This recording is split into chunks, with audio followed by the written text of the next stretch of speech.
This is a video reply to roseofvenustarot, the video called They're Trying to Figure Out Who Hurt You.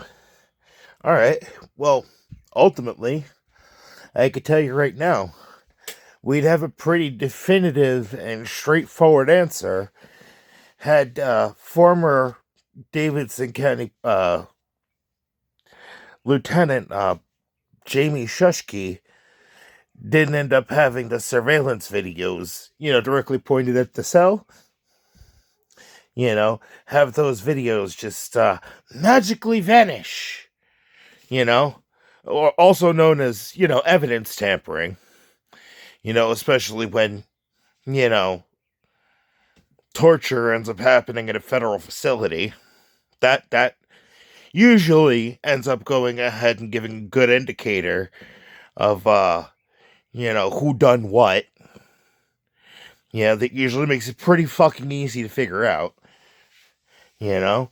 But if I remember correctly, evidence tampering, isn't that a crime? You know? Just like facilitating torture? I mean, it did happen under his watch, so.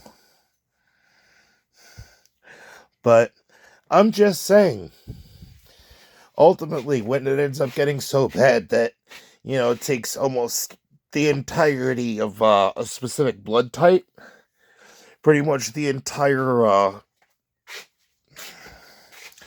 reserves that a hospital has, and they've literally got to go ahead and reinsert somebody's organs, directly into their stomach, one by one.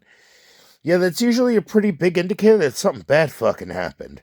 Or having to reattach their genitals, or, ultimately, bottoms of their feet cut off.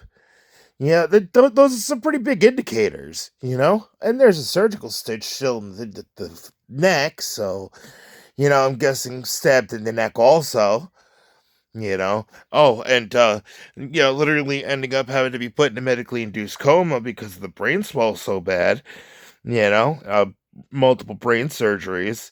That's usually a pretty big indicator that something really bad happened. And, if you want to go find who's hold responsible, yeah, I'm pretty sure Shusky's, corruption is a good place to start. Actually, that'd be the most excellent place to start.